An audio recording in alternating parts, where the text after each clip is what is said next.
Muito bem, chegamos aqui à aula 6 sobre saciação e saciedade, uma aula que eu estava bastante ansioso para dar, uma aula que traz para a gente um entendimento conceitual muito importante, mas também prático. Para os nutricionistas eu tenho certeza que vai ajudar no processo de prescrição. Para nós educadores físicos que não entendemos da prescrição em si, mas recebemos e estamos mais tempo em contato com um aluno, que é o paciente da nutricionista, ele passa mais tempo com a gente, muitas vezes a gente acompanha até em algumas refeições, a gente sabe mais dos hábitos diários dele, a gente vai poder entender melhor aquilo que está sendo passado, o que está acontecendo, por que de repente está dando certo ou por que está dando errado, e poder trocar uma ideia com a nutricionista para poder, de repente, dar algumas informações que ela, só através dele, não vai saber. Eu sempre acho que isso vale para todas as informações que a gente tem dentro de todo o espectro da complexidade da obesidade. Falando especificamente de nutrição e atividade física, essa para mim é uma via de mão dupla.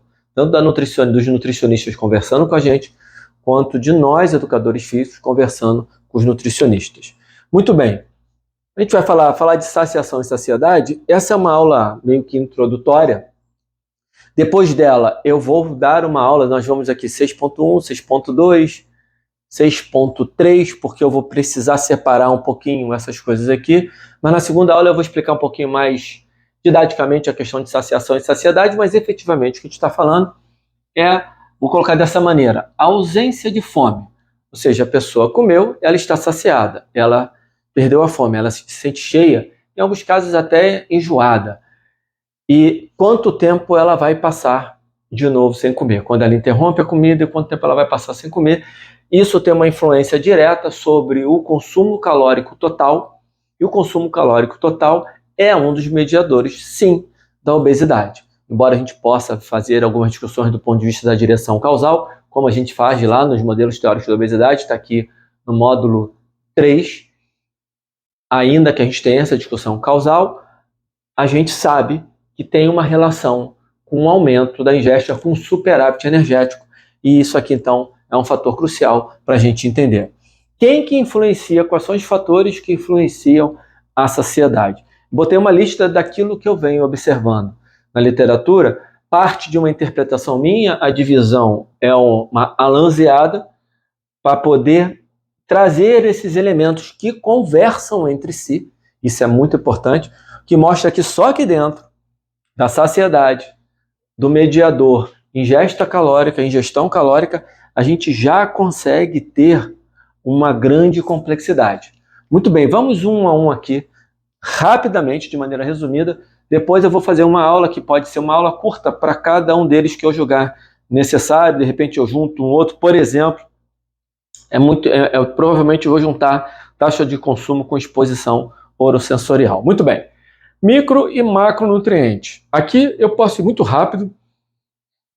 Final do ano de 2023, na temporada 2023, eu fiz um podcast com a Vanessa Burrain, maravilhoso podcast, explicando o livro Eat Like the Animals, e que parte da hipótese da alavancagem proteica, que também tem uma aula específica falando sobre isso no módulo 3, que são os modelos teóricos da obesidade. Então, acho que a gente não precisa ficar perdendo muito tempo aqui, só saber que existe um apetite para micro e para macronutrientes, uma quantidade que a gente precisa preencher ao longo do dia, e que esse apetite pode ser alavancado pela proteína. Então, uma dieta muito diluída de carboidrato e gordura, por exemplo, pode levar a um sobreconsumo, porque você vai ter que comer muito até chegar à quantidade de proteína necessária. Mas, como eu disse, isso está muito bem explicado lá na hipótese da alavancagem proteica e no podcast da Vanessa. Disponibilidade. A disponibilidade, eu gosto do termo disponibilidade, mas quando a gente vai na literatura, trabalho acho que é Barbara Rose, de 1981, um estudo empírico, e uma revisão de 2009 da Abigail Remick, que trata muito da variedade. E o quanto a variedade por si só pode gerar, e aqui agora eu vou começar a falar, o que pode fazer com que haja o superávit energético a partir de um aumento do consumo calórico, ou que vai gerar o déficit ou o controle energético a partir de um déficit calórico, de uma diminuição da ingestão calórica. A variedade, o aumento da variedade, tende a levar ao aumento do gasto calórico. Variedade que a gente pode olhar hoje em dia, tanto em quantidade de alimentos, quanto também em relação à qualidade. Processamento. Processamento basicamente se é não processado, processado e ultraprocessado. Temos um trabalho muito bom de 2019, liberado pelo Kevin Hall, mostrando quanto isso pode influenciar a ingestão calórica. Mas, aparentemente, com algum cruzamento passando aqui na taxa de consumo e talvez também na palatabilidade. Vou fazer uma aula que não precisa, nenhuma dessas aulas aqui que eu vou separar, elas precisam ser longas, são aulas rápidas que eu vou trazer alguns elementos didáticos e alguns elementos práticos. Foco de atenção. Qual o foco de atenção aqui? A gente vai encontrar trabalhos falando da distração ou atenção. Se a pessoa come vendo televisão, se ela come jogando videogame, se ela come lendo alguma coisa, se ela come na presença de amigos, se ela come na presença de estranhos. Tudo isso vai influenciar o aumento ou a diminuição do consumo energético. Comer na presença de pessoas queridas, por exemplo, tende a aumentar o consumo energético. Comer na presença de pessoas desconhecidas sempre tende, porque o ser humano ele tem uma variabilidade de resposta muito grande. Então, com pessoas desconhecidas, você tende a ter uma diminuição do consumo energético. Textura. Textura dá conta da viscosidade e também se o alimento é líquido ou sólido. Isso tudo influencia, inclusive pode influenciar também a taxa de consumo e a exposição sensorial.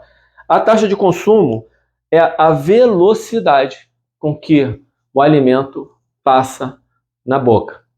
E aí, você pode ter uma taxa de consumo olhando pela quantidade de alimento em si ou pela quantidade de caloria. Então, às vezes, você tem a mesma quantidade de gramas passando em alimentos diferentes com densidades calóricas diferentes. Então, a melhor medida nesse caso seria, inclusive, a quilocaloria por minuto ou quilocaloria passando por segundo. Não vou me aprofundar aqui agora, porque, como eu disse, eu vou fazer aulas dividindo cada uma desses aqui. A exposição orosensorial, sensório oral ou orosensório, ou seja, o tempo que o alimento fica na cavidade oral, que pode se confundir com a taxa de consumo, mas não é a mesma coisa, e por isso que eu vou trazer essa aula, as duas coisas juntas, para a gente poder separar e mostrar alguns exemplos práticos que são muito interessantes.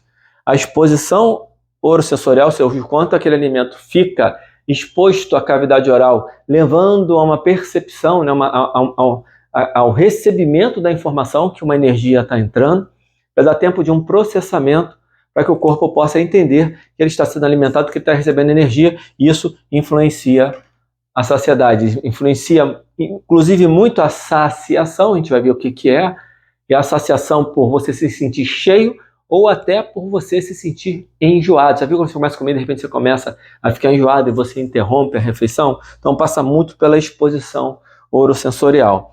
E a palatabilidade, que eu deixei por último, porque essa, para mim, é a mais delicada, uma vez que eu sempre venho falando, passa também aqui pelo sistema de recompensa, né? O que dá prazer. Aí tem o concupiscível e irascível, que a gente já viu. E aí eu quero abrir um parêntese aqui rapidinho, que eu não sei o quanto já está claro para vocês, já deveria estar, mas o irascível também pode dar prazer. Por isso que é o prazer irascível e o prazer concupiscível. É que o concupiscível, ele só traz o prazer, ele não traz junto com ele um bem. Então, por exemplo, sendo um pouco radical, um sorvete, aquele sorvetinho cheio de gordura hidrogenada e açúcar, ele traz um prazer com pouquíssimo bem. A gente pode levar, do ponto de vista psicossocial, ele pode vir a trazer o bem, dependendo do contexto que está inserido. Mas do ponto de vista biológico, ele tende a ser prejudicial à saúde. Por outro lado, uma picanha com aquela gordurinha, que traz também o prazer, é uma proteína que, ingerida com medidas razoáveis, eu fui, por exemplo, muito radical, eu sei, um pouco de propósito, mas é uma proteína natural, feita ali, assada de preferência na churrasqueira, só com sal, seja zero processamento, ela também dá prazer, mas ela não tende a trazer os prejuízos que um sorvete traz. Isso é um assunto que a gente pode, se vocês quiserem debater isso para mim, é um vídeo isolado sobre isso, uma live, uma conversa comigo via direct ou via WhatsApp, porque em algum momento eu vou trazer alguma aula sobre isso, mas ainda não é agora. Muito bem. Essa palatabilidade que eu venho falando sobre isso, sobre o sistema de recompensa, né, o sistema de recompensa, que tem a ver com a questão lá do apetite concupiscível, apetite irascível, né, do prazer, ela precisa ser olhada com mais calma. Eu vou me deter aqui um pouquinho antes de encerrar essa primeira aula sobre saciação e saciedade. E daqui a pouco vocês vão entender que, apesar de falar saciação e saciedade, eu sempre vou me referir à saciedade em si, uma questão didática e interpretativa minha.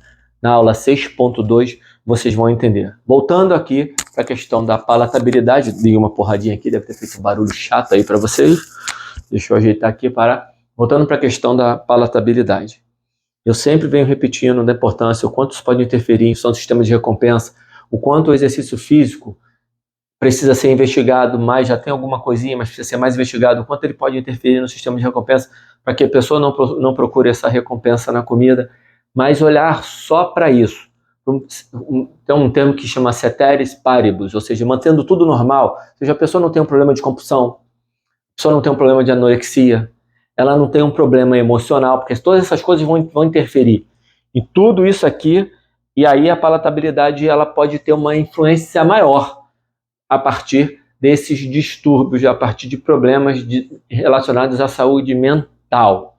Então, tirados os problemas relacionados à saúde mental, a palatabilidade ela precisa ser olhada assim, mas talvez ela tenha uma importância menor do que aquela que eu, Alan, vinha dando até então. Porque, embora a palatabilidade nos leve a comer, dependendo da comida que a gente come, a taxa de consumo, a exposição, o foco de atenção, o processamento, a distribuição de macro e micronutrientes, tudo isso, a variedade, o quanto eu, a partir do momento que eu comi aquele determinado alimento, o quanto eu vou ter de outro tipo também, né? Um outro tipo de baixa qualidade disponível para mim. Essas coisas todas se influenciam mutuamente, fazendo com que seja muito difícil isolar somente a palatabilidade. O que eu acho que dá para isolar mais é realmente a questão emocional. E aí, como a gente fala, né, tem até um trabalho agora, recente, publicado, estou gravando essa aula para vocês no final de 2023, o trabalho agora sobre comer emocional, já está separado aqui no meu computador para eu imprimir e ler, e provavelmente vou trazer até uma interpretação desse trabalho quando eu chegar aqui na aula de palatabilidade.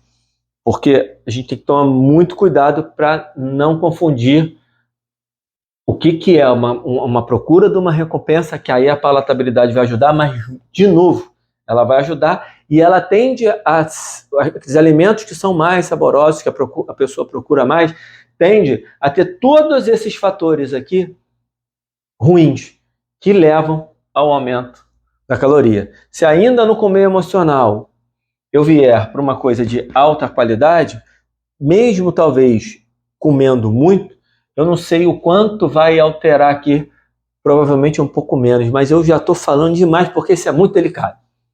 Não dá para falar uma aulinha sobre isso. Essa talvez seja uma aula que eu sente aqui, bonitinho, dê aula sentada para vocês, com tranquilidade, falando devagar, para poder deixar claro por que a gente não pode só olhar para a palatabilidade por si só para determinar o consumo energético.